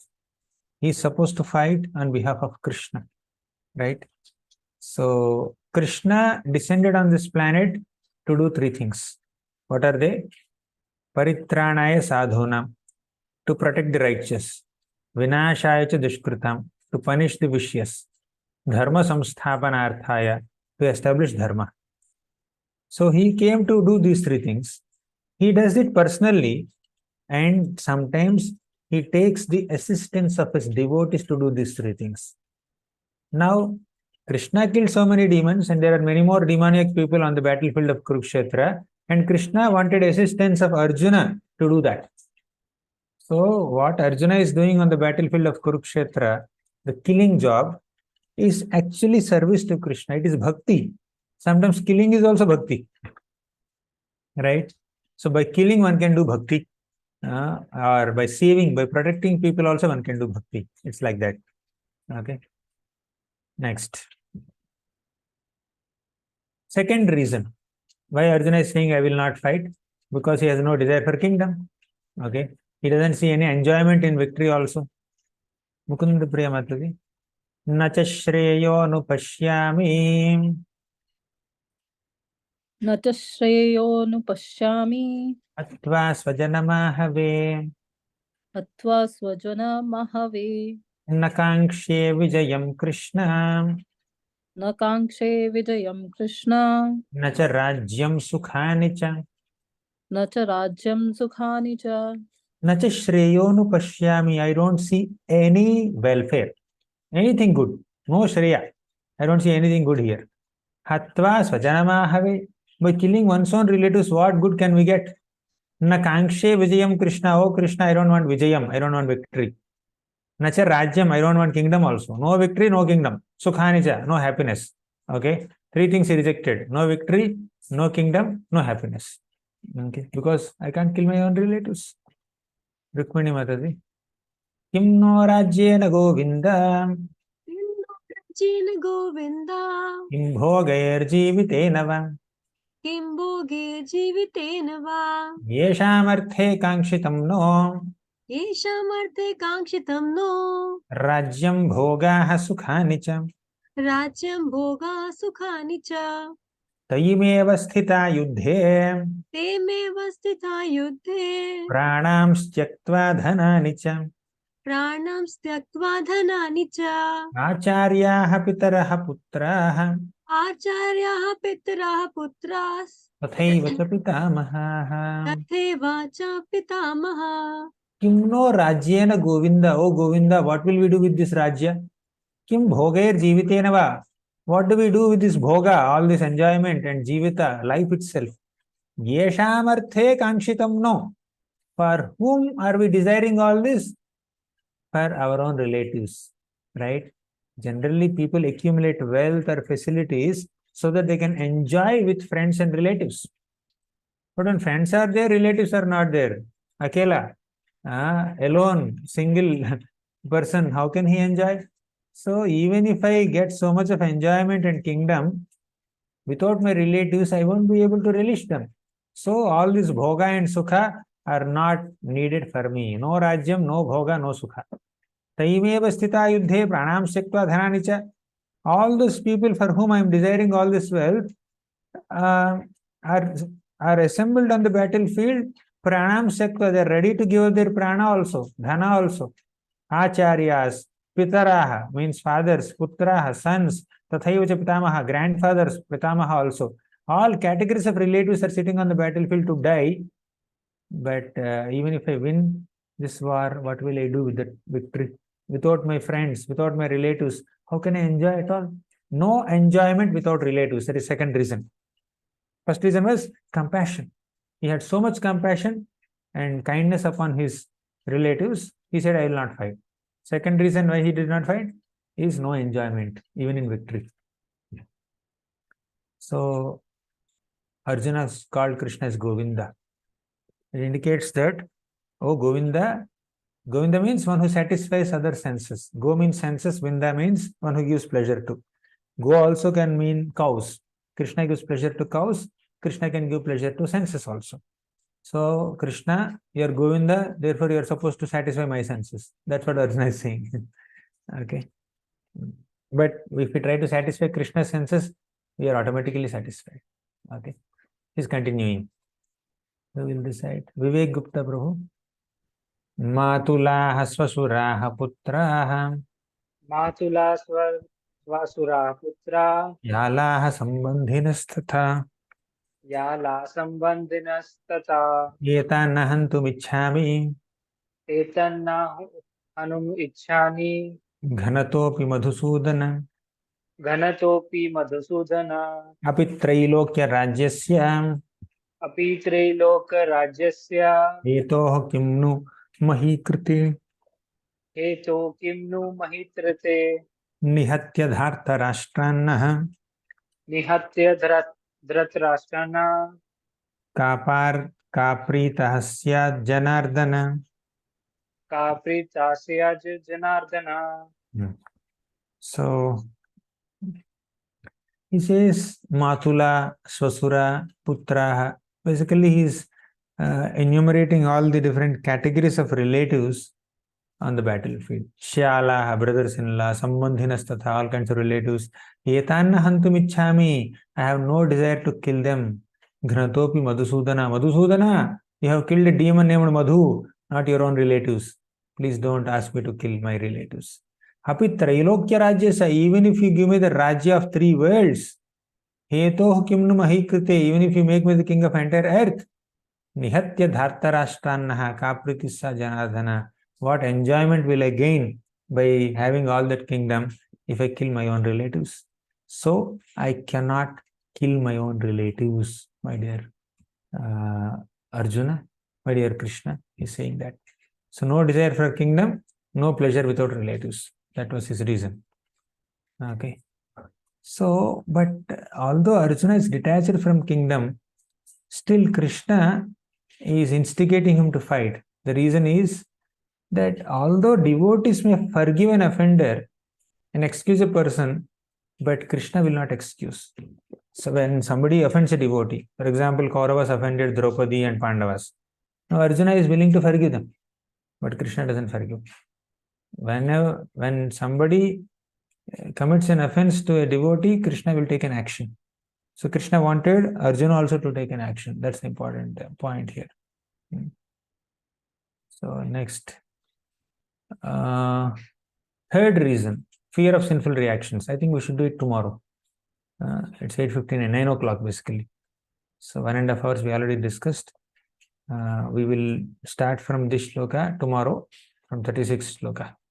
Thank you very much. Srimad Bhagavad Gita ki jai, Srila Prabhupada ki jai. Any questions or comments? We need to give some time for questions also. Hare Krishna, Prabhuji, Dandavat Pranam. I have one question. In Subodhini, you have written like Bhishmadev, without saying a word, blew the conches, informing his depressed grandson Duryodhana that he had no chance of victory. So, like, how is it? Like, is it something like from commentary of Acharyas, or is it? Yes, yes. This Gita Subodhani is a combination of Prabhupada's purports and Baladev Vidya Bhushan and Vishnu Chakravarti Thakur's purports. It's 3 acharyas. Okay, it's a summary of all 3. Okay. Thank you. Next question.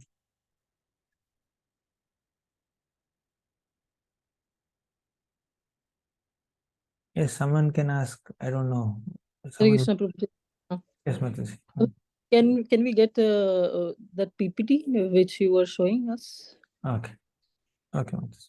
as a notes, because it's very fast. I am not able to write so fast. PPT has only shlokas. I kept shlokas in the PPT and I'm just explaining the shloka word by word, giving the meanings. Everything is there in Gita Subodhani.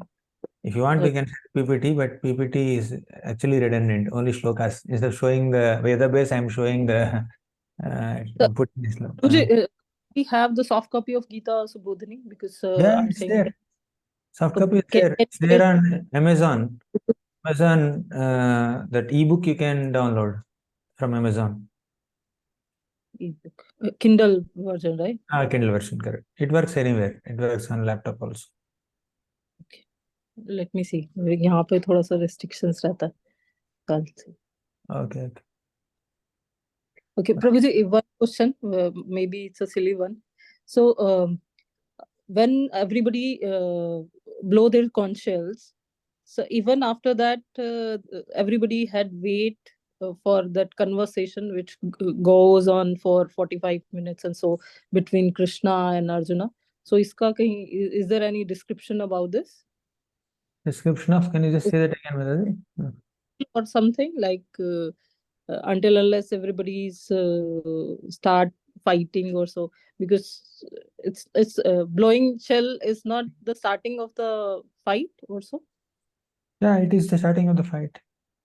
But still everybody was waiting that Arjun and Krishna. Correct. Yes, because as Krishna and Arjuna were conversing, all others are just doing something, but they are not fighting. By the transcendental arrangement of the Lord, everybody went into some hibernate mode, right, till Bhagavad Gita conversation was happening. And Sanjaya and Arjuna, these are the two people who can hear all these Actually, whoever is qualified to hear was able to hear. Okay, and those who are not qualified, they did not hear. That's a simple way of putting it. Sanjay is definitely the primary audience. Primary audience is Arjuna, and Sanjay also was able to understand. But others, Devatas were watching. When the Lord showed Vishwarupa in the 11th chapter, all the Devatas offered prayers also. Means Devatas also were watching the whole conversation. Yeah, of course. And how about Bhishma Dev, and because he was one of the Mahajan, and maybe it's not explicitly mentioned, but there's no surprise if we say that Bhishma has heard. And if Bhishma has not heard also, it's fine. He knows everything already. These are not explicitly mentioned, but Acharyas reveal that whatever is, whoever is qualified, they would definitely hear. Simple. So what do you mean by Bhishma? They've already knows that means the devotees already knows that was spoken for us, for the people. Even Arjuna knows. Even Arjuna knows Gita. Bhishma, after this whole episode, before departing, he gave so many spiritual teachings to Yudhishthira Maharaj before his departure. Thank you. Thank you so much. Hare Krishna. Hare Krishna. My question is about chapter 11. You just alluded to it. So did Sanjaya tell everything, that description of universal form, or was he able to also see the universal form? And did he describe it with Rashtra? Yes. Sanjaya was also able to see the universal form, and he was giving description to the Rashtra. So there is a sloka where Krishna says, like Arjuna says that, he can see all the sons of Dhritarashtra in the mouth of Krishna. So did Dhritarashtra not hear that, or? Yeah, he said, of course. And he still allowed the fight to happen. See, basically, Krishna was showing the future outcomes of war through this Kala Rupa. 11th chapter speaks about two Rupas, Vishwarupa and Kala Rupa. Vishwarupa means everything in the universe seen at one place. Kala Rupa means all effects of time in the past, present, and future are displayed at one place. So the future outcomes of the war are revealed to Arjuna, and of course Sanjay also, and of course the Dhritarashtra also. So there is no commentary from the previous acharyas about this, like he was so blinded that he still allowed, even though he saw the future, like what's happening. Even before the war, much before the war, Krishna had sent Akrura to enlighten Dhritarashtra. Dhritarashtra, you are not treating Pandavas properly. You better treat them well. When did this happen? As soon as Krishna came from Vrindavan to Mathura, he was hardly 10, 11-year-old boy. So at that time only Akrura was sent to Dhritarashtra. But Dhritarashtra never took it seriously. At that time he also told Akrura, the Supreme Lord Krishna has descended on the planet to destroy miscreants, including my sons. That's the whole point with Dhritarashtra. He is an example of a person who has knowingly committed hundreds of mistakes. Ignorance is not the cause of every mistake that we do. Even in knowledge, we commit mistakes. Cigarette smoking is injurious to health. But how many hundreds of people smoke cigarettes? Alcohol consumption may cause cancer. But how many thousands of people are drinking alcohol? Right? So knowingly also we commit mistakes, and Dhritarashtra is a representative of all those people who knowingly commits mistakes. Thank you. Thank you. Thank you. Next, Rukmini Mataji. Thank you so much, Prabhuji, for the session. Prabhuji, my question is that before the war, Krishna himself went to Duryodhan to ask for the land, little land. There's 5 villages only, but at that time also, Dhritarashtra said no. So Krishna showed his Virat roop there. So I have 2-3 questions that in the 11th chapter, Krishna also shows the Virat roop. How many times he showed? And as per my limited knowledge, I know that in the 11th chapter, Krishna gave the different vision to Arjuna only, so he could only see the Virat roop. When Krishna went there and Duryodhan disrespected him, so also there Krishna showed his Virat roop. So how was it that like that? What happened there?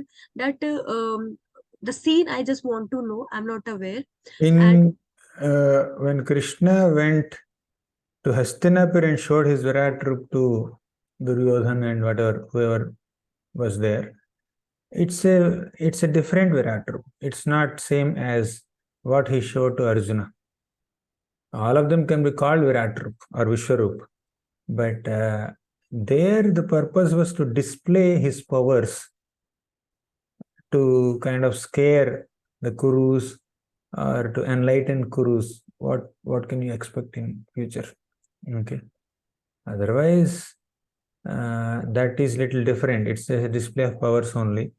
But here in Kurukshetra, Krishna showed Vishwarupa specifically in response to Arjuna's request. And what was that request? In the 10th chapter, Arjuna has heard so many vibhutis of Krishna. And Arjuna said, Krishna, you only spoke about your vibhutis. I want to see them. You just mentioned merely that by a spark of your splendor, you can sustain the whole universe. And anything that is good or great or exciting is a spark of your splendor. And you are all pervading throughout the universe, invisibly and supporting everything in the universe. I would like to see that form in which you support the entire universe. It's a very specific question.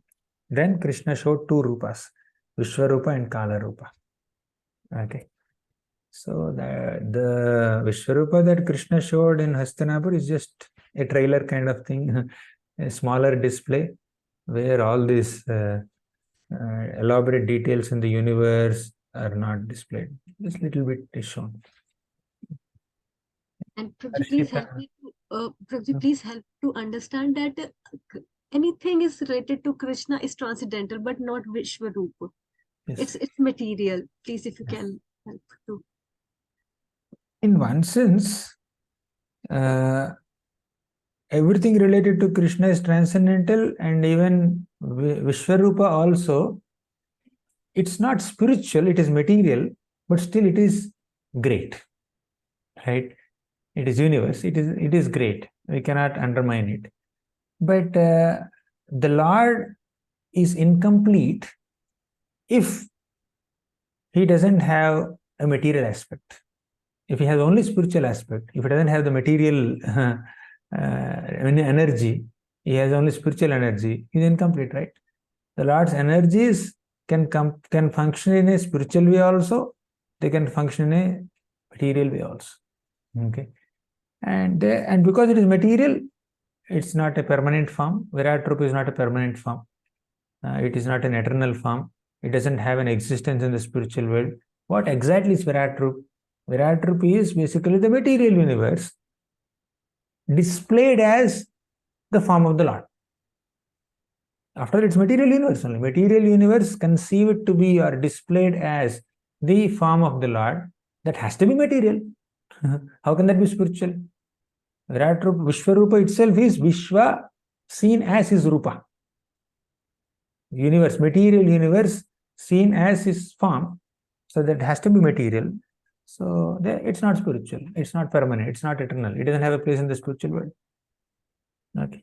Prabhuji, Krishna showed his Virat Rupa 3 times. Once I in think his 1 minute, Mataji. We are discussing on 11th chapter, although we discuss first chapter today. Let's try to discuss questions based on today's shlokas. Fine? Is that fine? Yes, thank you. Thank you. Harshita Mataji. Krishna Prabhuji, please accept my humble obeisance. Thank you for the class today. Prabhuji, you mentioned that Krishna wanted Bhishma to be on the other side to teach others the message that however powerful you are, you will be defeated if you are on the side of adharma. What are some external reasons due to which Bhishma and Drona were obliged to be on the party of Duryodhana? This is the internal reason, the message that Krishna wants. Internal reason, Prabhupada writes, because they were obliged to the throne of Hastinapur, and Bhishma took a vow that I will be loyal to throne of Hastinapur. And Dronacharya, when he was when he did not have even food also, it was the Kurus, Hastinapur kingdom, that has given him some employment, appointed him as a teacher of their children, and gave him money, food and shelter for his survival. So he has a sense of obligation. So there's a sense of obligation on both of their sides. These are the external reasons. But the main reason is Bhishma was acting as a instrument of Krishna's plan. Okay. Kanchana Varna Mataji. Hare Krishna Prabhuji. Hare. Prabhuji, Arjuna says Krishna as Rishikesh, Lord of the senses. And then Arjuna is treating Krishna as, till now he is treating Krishna as his friend, and he's saying, okay, take the chariot in the middle of the battlefield. And it happens at many places, other places also, that devotees are saying Krishna as if you are Rishikesha, you are Lord of the senses, or you are Master of the universe, and treating him like Treating him like treating him like their normal friend or child, etc. But they are saying that you are Lord of the universe, you are Lord of the senses. correct. So the Lord reciprocates with devotees of multiple categories. Predominantly 2 categories of devotees are there. One is Kevala Bhaktas, second is Aishwarya Gnana Yukta Bhaktas.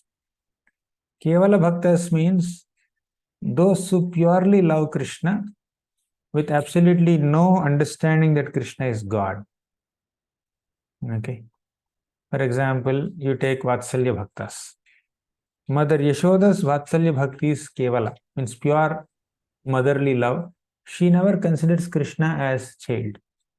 Even if Krishna shows Vishwarupa to Mother Yashoda, he showed the entire universe within his mouth, right? To Mother Yashoda. Yashoda thought that maybe my son is attacked by some demon or ghost. That's why he's behaving in this way. Maybe he has ill health. And she offers praise, oh Narayana, please protect my son. Okay, that's the impact. But when Arjuna saw Vishwarupa of Krishna, Arjuna fell at his feet. He became very fearful. Okay. So now the Vatsalya affection, the loving affection that Mother Yashoda has is Kevala flavor. But the motherly love that Devaki has, or the fatherly love that Vasudev had, that was Aishwarya Jnana Yukta, means there is a tinge of reverence. Means they love Krishna as their son, but they also love Krishna as God. Coming to Sakhyarasa, there were Gopas, little cowhead boys in Vrindavan. Their love for Krishna is pure. They don't see Krishna as God. Even if Krishna swallows forest fire right in front of their eyes, they don't see Krishna as God. But there are friends of Krishna outside Vrindavan. That is Arjuna's friend. He sees Krishna as God sometimes, and sometimes he sees him as friend. Okay. So because that friendship, Sakhya Rasa is there, Sakhya Bhava. There are 5 rasas, you know, right? So there is Sakhya Rasa, but this Sakhya Rasa is tinged with reverential feelings, right? Aishwarya feelings. Therefore, all these devotees, whether in Vatsalya Bhava or Sakhya Bhava, they see Krishna as God sometimes, they see Krishna as their friend or son or whatever, lover sometimes. They have understanding that he is God, and they also have a particular relationship or rasa with him. Okay. Thank you. Anandita Mataji.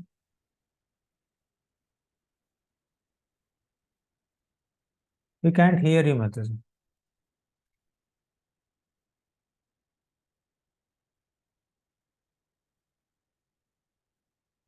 Okay. Mandaleshwar Prabhu. Hare Krishna, Prabhu.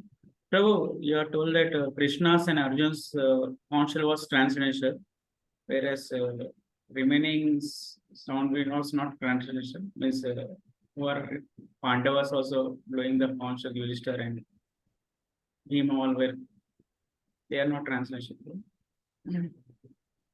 Oh, they also transcendental. Devotees' conscience and Krishna's conscience. Both can be transcendental. It is mentioned in Krishna's and Arjuna's as a transcendental sound of conscience, whereas remaining it is not mentioned like that. That's why I'm asking you. No, it may not be explicitly mentioned, but anything that is employed in Krishna's service is transcendental. It can be conchal, it can be a bow or an arrow or a flower or whatever it is. If a pure devotee with a pure heart is engaging something in Krishna Seva, it is transcendental, whether it is mentioned or not. Next, Banita Mataji. Hare Krishna, Prabhuji. Prabhuji, as you said that Krishna doesn't forgive the offender, even though the devotee might forget them. Still, Krishna went for peace negotiation on behalf of Pandava. So, if they would have like wholeheartedly asked for or begged for forgiveness, would have Krishna forgive them in that case? Now, the Lord forgives a person even if he has offended a devotee, provided the devotee forgives that person. Okay. However, although the devotee is willing to forgive, if the offender is not willing to beg forgiveness, then the Lord will not forgive. Right? 2 things should happen. Devotee should forgive. Second, the offender should feel repentance, should feel sad, should feel guilt and remorse that, oh, I have offended. Okay. So when that repentance, genuine repentance for one's offense is not there, then how can the Lord spare that person? Because the Lord ultimately does not want to kill anybody or punish anybody. He wants to purify everybody. He desires our transformation, not our death. Right? So, but if the person is not willing to be transformed, Krishna is obliged to award him death so that he will get the necessary reaction for his punishments, and then he will be purified of the reactions and he may improve like that. Okay, Prabhuji.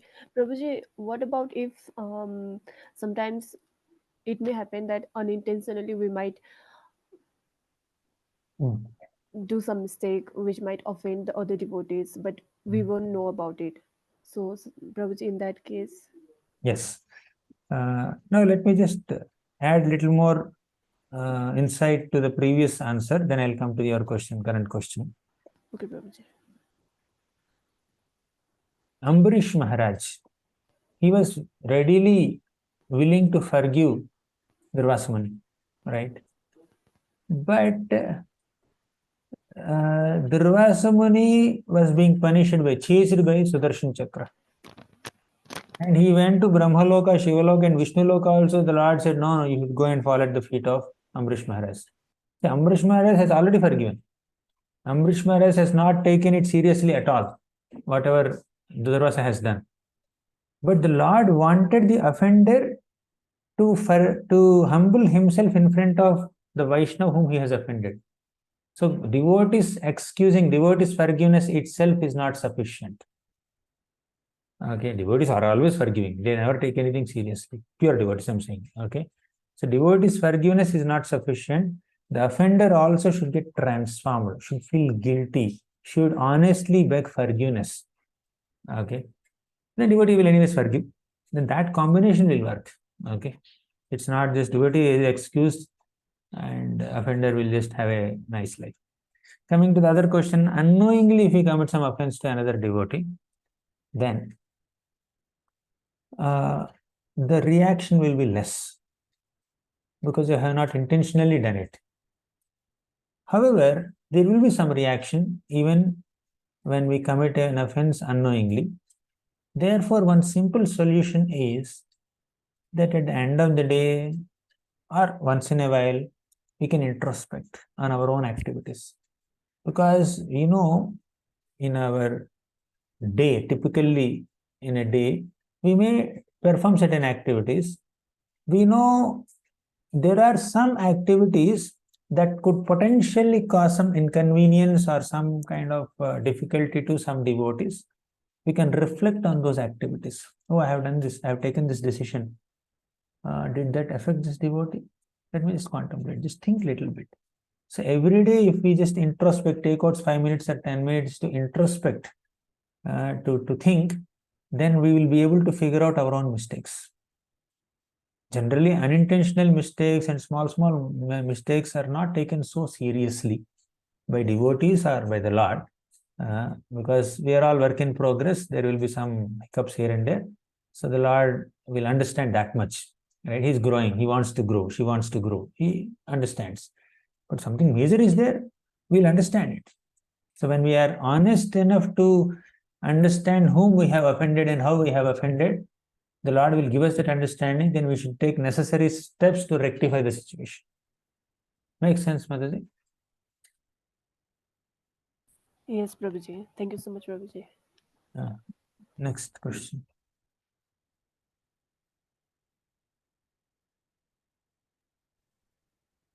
We can't hear you, Mataji.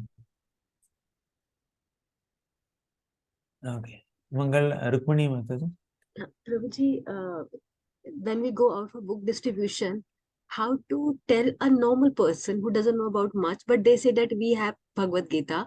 So we say this is Bhagavad Gita as it is. How to promote Srila Prabhupada's Bhagavad Gita, how to make other person understand that it is as it is. Others are not. Now, when they're too new, we have to be a little sensitive to their situation. Okay. You may say Bhagavad Gita as it is, Prabhupada, of course, we are loyal to Prabhupada. But when we say others are not, right? So they may sometimes feel, they may sometimes develop a bad impression. Oh, these people are so arrogant. These people are so self-righteous. They may get that vibrations. So let's not, especially to new people, those are not seasoned, let's not try to present anything that is potentially negative. Okay. So first time you are meeting the person, and if the first conversation that you say is our Bhagavad Gita is as it is and others are not. If that's what he hears in the first conversation, you can see what impression he will form. But when he comes on his own to ask, what is this as it is here? And if you tell, because they're eager to know, then our revelation will just be valued. But on our own, if you say others are not, then it may create some negative vibrations in their mind. They may think we are proud or arrogant or self-righteous. So we should try to present as much as possible positive things. Oh, even if you have Bhagavad Gita, I think this is a new improvised edition, or it's a better print. It's written in English language. The language is simple. This and that. You can just say something. Or Gita, if he says I have, instead of pushing him for Gita, give him something else. Give him Bhagavatam directly, or give him some other book, simpler book, smaller book. Okay, we have hundreds of books to distribute. Okay, if that's mean, definitely we understand. So, but let's not speak anything negative that agitates people.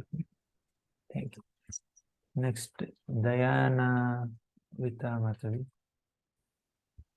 Hare Krishna Prabhuji. Prabhuji, thank you for the class. Actually, in one of our in one of our shloka, you mentioned that it was related to Duryodhan, that there are other great heroes which are dedicated and loyal to him. But Duryodhan was somewhere feeling insecure from inside, but he was confident, and as he was dependent on Bhishma and Dronacharya. So he was insecure because was he aware in some of his back of his mind that Lord is on the other side and that party only will be going to win. But he was having a very dedicated and loyal resources with him, that and he was having the vast army of Krishna also, that he may have a chance to win, but still he was feeling too much insecure for this. The very fact that Pandavas could gather so many Akshohinis of armies despite being in Vanvas for 13 years itself is a big shock for Duryodhana. Naturally, he has to feel insecure. And on top of it, Krishna was personally present, and everybody knows how powerful Krishna is. Duryodhana was aware of Krishna's power. Although he doesn't worship him as God, but still, he's a powerful person, he understands. Okay, and he also knows he's very smart, he can do things here and there. So, the mere confidence and the entourage of Pandavas created that fear in the heart of Duryodhana. Next. Is Anandita Mataji gonna say something? She's got raised hand. Yes, Mataji. Hare Krishna, Mataji. Are you there? Hare Krishna, You can Prabhuji. hear now. Okay. Prabhuji, first of all, thank you so much. It was a long cherished desire to attend class from you. But I was wondering why only 2 chapters? Why not the whole Bhagavad Gita or major I part? don't have time for 2 chapters also, Mataji. Okay. Prabhuji, you just mentioned about, you were just mentioned Kevala Bhakta and Aishwarya Gyan Yukta Bhakta. So in Kevala Bhakta, you mentioned about Yashoda Mata, who didn't know, and he didn't want to know that Krishna is God, and for his and whenever Krishna was in trouble, she used to pray to Narayan, and she doesn't want to know even that Krishna is God. But here Devaki and Vasudeva were knowing that Krishna is Supreme Personality of Godhead, right? Yes. Devaki and Vasudeva cannot were hear aware that Krishna was the Supreme Lord, but Nanda and Yashoda only see Krishna as their son, not as God. Even if Krishna exhibits godhood, even if Krishna lifts Govardhan mountain for 7 days right in front of their eyes, they are standing under Govardhan still, They don't consider Krishna as God. That is their eternal mood as Krishna's parents. Okay, so in Sakyaras also, these are the two moods. Yes, in Sakyaras also, in Madhurya also, in all rasas, these two modes exist. So in Madhurya, we can say for gopis and Dwarka Ranis. Dwarka queens, yes. Okay, and in the Sakyaras, Arjuna and the cowherd boys, like Yes. that. And then Vatsalyaras you mentioned. And what about Shantarasa? Shantarasa, I am not sure. Shantarasa, basically, there is no active service. There is love for the Lord, but there is no active service as such. So. Okay. Okay, Prabhuji. So, Prabhuji, Anna, you just mentioned that we can get your notes, like the tables that you were showing is from They're in Subodhini Mataji. All the tables are in Gita Subodhini. Gita Subodhini. So is it available online also, soft Yes, copy? yes. Soft copy is there, hard copy is there. Both are there. Soft copy is there, hard copy. Both are there on Amazon. I'll ask Yagnadhanishta Prabhu to send you some link. Okay, it's already 9:31 now. I think we should conclude. It's very late. I'm already half asleep. Somehow managed to give the class. Tomorrow we'll meet again. Thank you very much. Hare Krishna. Hare Krishna.